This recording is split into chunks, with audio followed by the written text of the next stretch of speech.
여호수아서 7장 10절부터 12절.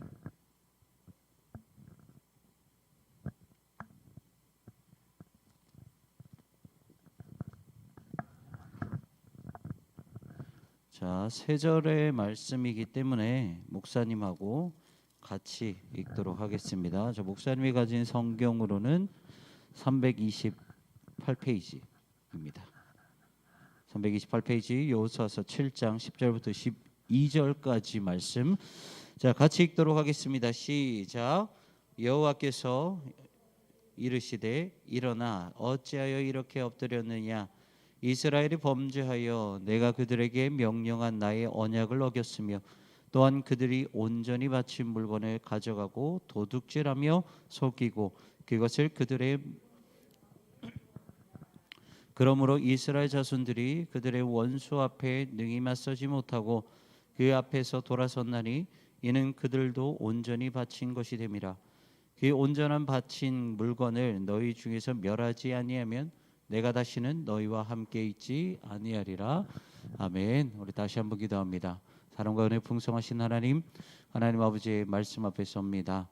말씀 앞에 두렵고 떨림으로 서게 하여 주시옵시고, 말씀을 들을 때 마음이 활짝 열리게 하여 주시옵시고, 말씀을 들을 때 지금까지 부족하고 연약했던 우리의 모든 죄된 마음을 내려놓고 하나님 아버지께서 우리에게 허락하신 그 생명의 말씀만이 우리 마음판에 고스란히 새겨질 수 있도록 인도하여 주시옵소서.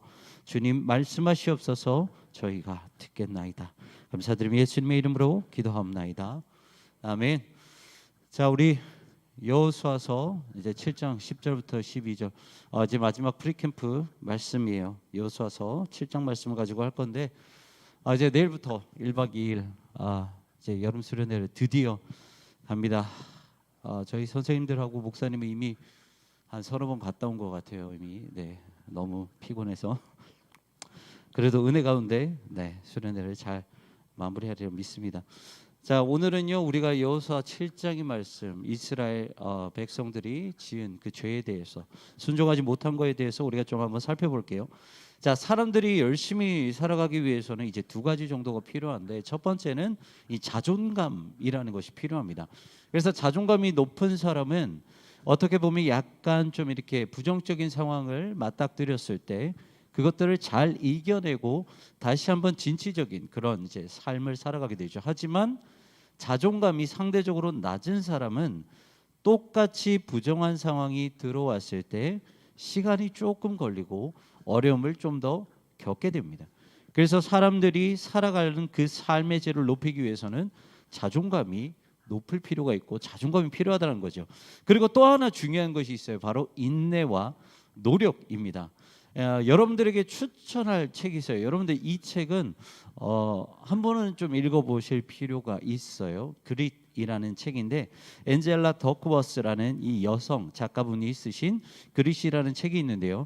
여기서 무엇을 소개하고 있냐면 하나의 예화를 소개하고 있는데, 미국에서 미국 서부 가장 빡시다는, 우리나라로 이제 말을 하면 육군 사관학교에 가서 이제 어느 정도 이제 설문조사를 합니다. 설문조사를 했는데 거기에서 어떠한 결과가 나오냐면 중도 탈락을 하지 않고 끝까지 버티면서 마지막 수료를 했던 사람들의 그런 성향을 한번 조사를 해봤어요.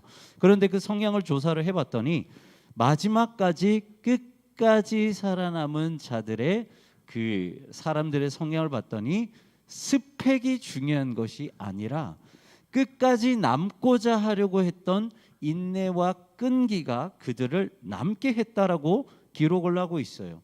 그래서 이 책에서는 마지막까지 끈질기게 살아남으려고 하는 인내와 노력을 그릿이라고 표현을 합니다. 그래서 이렇게 삶의 질을 높이기 위해서는 자존감 그리고 그릿, 이 두 가지가 반드시 필요해요. 하지만 신앙에 있어서는 약간의 차이가 있습니다. 신앙은 단순히 자존감이 높고 그릿이 이제 높다라는 것으로 신앙이 좋다 나쁘다라는 것을 표현할 수는 없습니다. 신앙에서 가장 중요한 것은 무엇이냐면 바로 내려놓음이라는 것이죠. 그리고 우리가 참 아이러니하게끔 우리 모든 것을 내려놨을 때 영적인 자존감과 영적인 그릿이 오히려 더 올라가게 된다라는 것이죠. 다시 말해서 나를 내려놓고 예수님을 받아들였을 때 우리의 신앙생활의 질은 올라가게 되어 있다라는 것입니다. 자, 오늘 본문은요, 이스라엘 백성이 여리고성을 점령하고 난 이후의 일입니다. 지난주 우리가 2주 동안 이제 본문을 살펴본 것처럼 하나님의 은혜로 이스라엘 백성들은 여리고 정탐도 잘 끝냈고요. 그리고 요단강도 건네면서 모든 것을 잘 준비했고, 그리고 정말 말도 안 되는 방법으로 일주일 동안 여리고성을 13바퀴 돌았던 그 이유 하나만으로도 여리고성을 무너지게 만들고 공격을 해서 결국은 승리하게 됩니다. 그런데 우리가 여리고성을 13바퀴 돌았더니 여리고가 무너졌더라. 와, 하나님께서는 능력이 많으신 하나님이시구나 라고 생각을 할 수 있지만, 사실은 여리고 성 스토리에서 키포인트는 여리고가 무너졌다가 아니라 여리고 성을 점령하기 전에 하나님께서 여호수아에게 무슨 말씀을 하셨는지가 더 중요한 거예요. 여리고 스토리 포인트는 바로 그건 거죠. 그래서 여호수아서 6장의 말씀을 보면 이렇게 되어 있어요. 하나님께서는 이 여리고 성을 진멸하기 전에 이렇게 기록을 하고 있습니다. 너희는 진멸시켜서 바치는 희생제물에 손을 냈다가, 여기서 말하는 희생제물은 전리품을 말합니다. 스스로 파멸당하는 일이 없도록 주의하여라. 너희가 진멸시켜서 바치는 그 제물을 가지면 이스라엘의 진은 너희 때문에 진멸하게 될 것이다. 쉽게 말하면 그거예요. 자, 내가 너희에게 이 여리고성을 줄 거야. 그런데 거기서 나오는 모든 전리품은 하나님께 올려. 너희가 가져야 될 것이 아니야. 그리고 13바퀴를 돌고 진짜 여리고성이 무너지고 여리고를 점령하게 되었죠. 근데 사람의 마음이라는 게 하지 말라 그러면 꼭 하죠. 꼭 하게 됩니다. 이게 성경에도요 나와 있어요. 성경의 첫 번째 스토리가 뭐냐면, 하나님께서 야, 내가 6일 동안 창조한 모든 것, 사람 너한테, 아담과 하와 너희에게 다 주겠다. 너희 마음대로 다 사용해. 너희 마음대로 다 다스려. 하지만 에덴 동산 한가운데 있는 선과 악을 알게 하는 나무에는 손을 대지 마. 딱 하지 말라는 것이 딱 하나였어요. 긍정적인 것을 아담과 하와가 누린 것은 수도 없이 많은데, 하나님께서 하나 제한을 두셨는데 그게 뭐냐면 선악과를 먹지 마라 라는 거였죠. 그런데 여기서 사람의 본성이 나옵니다. 가장 아름답게 하나님의 형상으로 창조되었던 아담과 하와조차도 사람의 성향이 나와요. 뭐냐면 선악과를 결국은 따먹게 되죠. 그리고 그뿐만 아니라 성경은 계속해서 그 사람의 마음을 뒤집어냅니다. 끄집어내요. 사울 왕도 그렇죠. 이스라엘 초대왕 사울, 블레셋과 전쟁, 그리고 아말렉 군사들과의 전쟁 가운데서 사울이 기다려야만 했어요. 하나님의 방법이 있기 때문에. 그런데 아말렉과의 전쟁에서 하나님께서는 이스라엘 백성에게 뭐라고 말씀하셨냐면, 아말렉을 너희의 손에 줄 거야. 대신에 거기서 살아 움직이는 모든 것, 사람이 되었든 남녀노소 동물 싹 다 죽여라 라고 말씀을 하십니다. 그런데 그때 이스라엘 초대왕이었던 사울은 아말렉 왕 아각이라는 사람을 잡아왔고 가장 질 좋은 재물을 잡아왔어요. 하지 말라면 하지 말아야지 똑같이 하지 말라는 짓을 했다라는 거죠. 이것을 우리가 뭐라고 하냐면 인간의 욕심이라고 합니다. 여러분, 이 욕심이라는 것은요, 자신의 공허함을 끝까지 마음에 안 들어서 수도 없는 정말 별의별 방법을 다 동원하면서 자신의 공허함을 채우는 걸 욕심이라고 해요. 그래서 이 욕심의 깊은 내면을 들여다보면 그 안에 무슨 마음이 있냐면 인간의 죄성이 있어요. 내가 최고가 되고자 하는 그런 인간의 죄성이 있다는 거죠. 그래서 우리가 빈수레가 요란하다라는 말이 있죠. 그래서 욕심을 많이 내는 사람은 아이러니하게 내가 빈수레입니다라는 것을 드러내는 꼴이 된다라는 거예요. 이게 욕심의 진짜 모습입니다. 오늘 본문에도 마찬가지예요. 하나님은요, 전쟁에 들어가기 전에 전리품을 취하지 말라고 했습니다. 그런데 여기에서 유일하게 수많은 이스라엘 백성 중에서 유일하게 하나님의 말을 더럽게 듣지 않은 한 사람이 있어요. 아까 아말렉 왕이 누구라 그랬죠? 각이에요. 그런데 여기에서 말을 더럽게 안 듣는 한 사람의 이름은 간이라는 사람이에요. 아간. 목사님도 헷갈려요. 이 아간이라는 사람은 여리고를 무너뜨릴 때 외투 한 벌, 은 200세겔, 그리고 50세겔이 되는 금 한 덩이를 몰래 가지고 와서 자기 천막 밑에 이렇게 땅에 묻어둡니다. 가지고 와요. 여러분, 전리품이 뭐예요? 내가 전쟁을 치렀는데 그 전쟁에서 내가 승리했다라는 것을 대놓고 드러내는 것이 전리품이에요. 내가 최고다. 내가 가진 것, 내가 나의 능력으로 다른 사람을, 상대방을, 적군을 물리쳤다라는 것을 드러내는 것. 어떻게 보면 인간의 죄성으로부터 올라오는 그 욕심으로 만들어진 것이 전리품을 취하는 거예요. 그런데요, 이 작은 욕심이 어떤 결과를 만들어냈냐면, 여리고성 다음에 무너뜨리는 그 성이 뭐냐면 아이성이라는 성이에요. 이름에서도 우리가 힌트를 얻을 수 있는 것처럼 여리고성과는 비교도 되지 않을 정도로 아주 작은 성이 아이성이었어요. 하지만 이 인간의 작은 욕심으로 하나님께서는 그 아이성에서 무너지게 만드십니다. 여러분들 잘 생각을 해봐요. 이것이 하나님의 방식이고 이게 신앙인 거예요. 수많은 이스라엘 백성들이 있어요. 그리고 거기에서 수많은 사람들이 하나님의 말씀에 복종하지 않은 것이 아니라 200만 명이 되는 그 많은 사람 중에서 아간이라는 사람 딱 한 명이 불순종했어요. 딱 한 명이. 딱 한 명이 하나님의 말씀을 불순종하고 전리품을 취했단 말이야. 근데 그 결과가 어떻게 됐어요? 모든 이스라엘이 고통을 받는 결과를 가지고 옵니다. 여러분들, 신앙은요, 하나님 앞에서 온전히 나를 내려놓는 거예요. 내 욕심이 있든 없든 간에 그 마음을 깨뜨리고 온전히 나를 내려놓는 것이 신앙입니다. 그리고 오늘 본문에서처럼 온전히 내려놓지 못했을 때 언제든지 무너질 수 있는 것이 신앙이에요. 오늘 본문 뒷부분에 보면 아간은 결국 이 사건을 통해서 죽게 됩니다. 그리고 여호수아를 필두로 해서 모든 이스라엘 백성들은 회개를 하게 되고, 그리고 아이성 2차 전투 때 이스라엘 백성은 승리를 하게 됩니다. 이 사건이 있고 나서요, 그 이후 이스라엘 백성은 단 한 번도 하나님께, 말이 이상하죠? 모든 순간을 하나님께 순종을 합니다. 모든 순간에 이 사건 때문에. 그리고 가나안을 점령할 때 단 한 번의 전쟁에도 패하지 않아요. 이게 영적 전쟁의 하나님만의 방식입니다. 우리도요, 이스라엘 백성과 똑같습니다. 여러분들이 요단강을 건넜다고 해서, 여러분들이 여리고를 무너뜨렸다고 해서 전쟁은 거기에서 끝난 것이 아니에요. 여호수아가 처음에 무찔렀던 성읍은 여리고예요. 그리고 나서 여리고를 중심으로 해서 가나안 땅에서 했던 전쟁은 무려 30번이나 됩니다. 요단강을 들어가고 여리고를 무너뜨린 것은 결국 한 가지의, 그 한 개의 전투밖에 하지 않았다라는 거예요. 본격적으로 30번의 전쟁이 남아있다는 거예요. 저와 여러분도 마찬가지예요.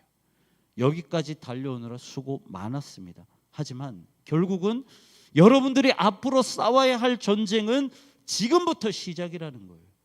그렇다면 그 치러야 될 그 전쟁 앞에서 우리가 어떻게 하면 승리를 하느냐? 오늘 본문의 말씀은 오늘 이스라엘 백성처럼 내 욕심을 드러내는 것이 아니라 그냥 다 내려놓고 순종할 수밖에 없다는 거예요. 내가 욕심 챙겼을 때 그 아간의 욕심 한 사람 때문에 아이성이라는 작은 것 하나도 무너뜨리지 못했어요. 하지만 그 이후에 모든 것을 순종했을 때 크든 작든 하나님께서는 30번의 전쟁에서 다 승리하게 만드셨다는 겁니다. 그것이 우리가 배워야 될 거예요.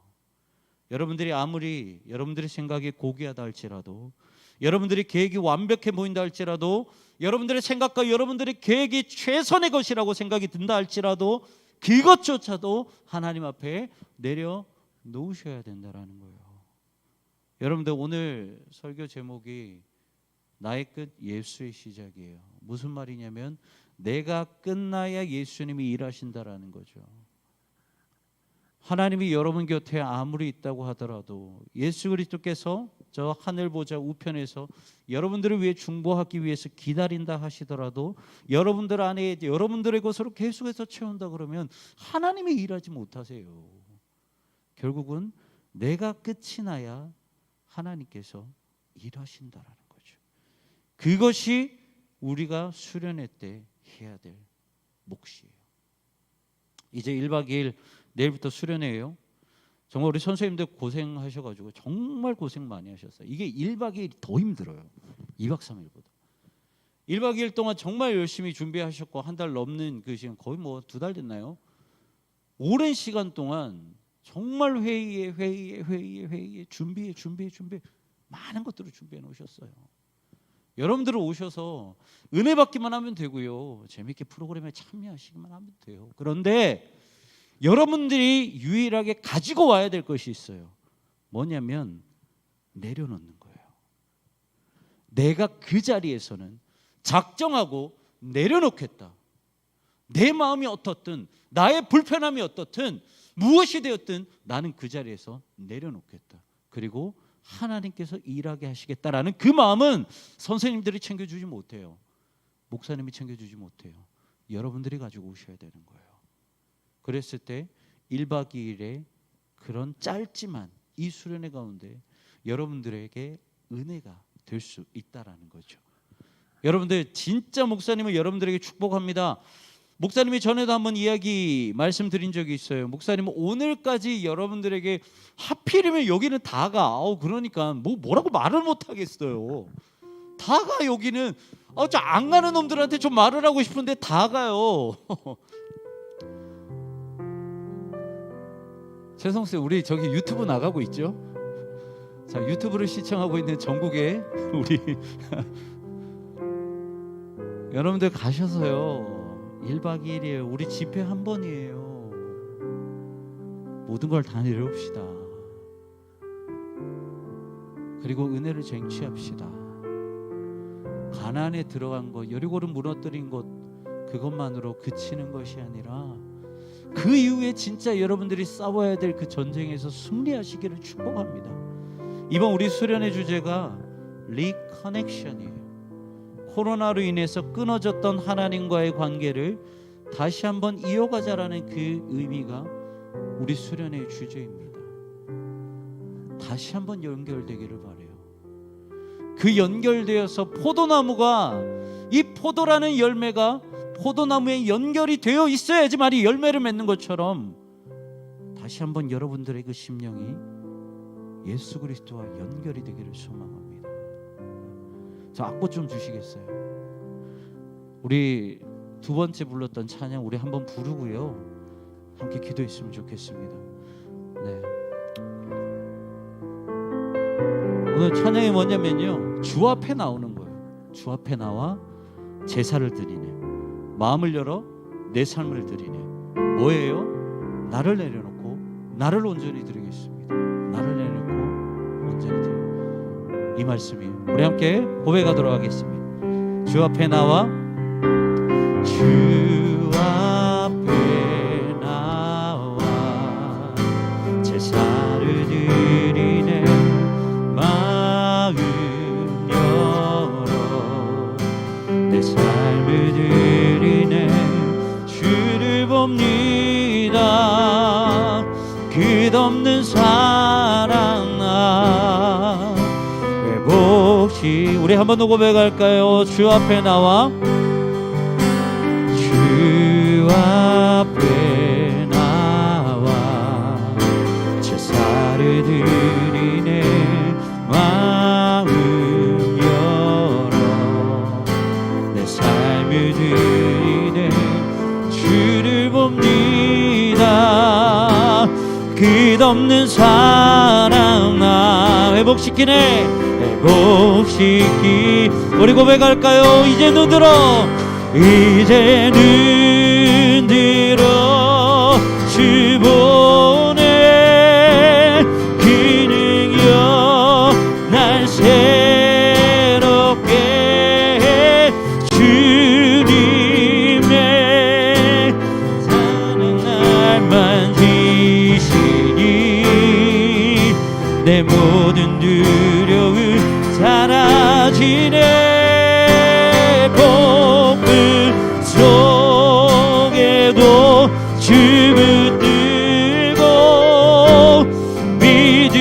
믿음으로 주와 건네 갈보리 언덕 넘어 그 어느 날 주 안에 온전케 되리. 아멘. 이 시간 우리 말씀을 놓고 한번 기도했으면 좋겠습니다. 내가 끝나야 하나님께서 일하심을 고백합니다. 하나님, 나의 자존감, 나의 그리슬, 나의 방법과 나의 생각으로 끌어올리는 것이 아니라 나의 신앙으로 하나님 아버지 앞에 모든 것을 내려놓음으로 하나님 우리의 영적인 자존감과 영적인 그리스이 성장하기를 간절히 소망합니다. 특별히 우리 수련회를 통해서 우리 사랑하는 친구들 모든 것을 승리하는 그 복을 얻기를 원합니다. 이겨내게 하여 주시옵시고 그 모든 방법이 내려놓음으로 시작될 수 있도록 인도하여 주시옵소서. 이 시간 우리가 그 기도 제목 가지고 기도하며 나가도록 하겠습니다. 기도하겠습니다.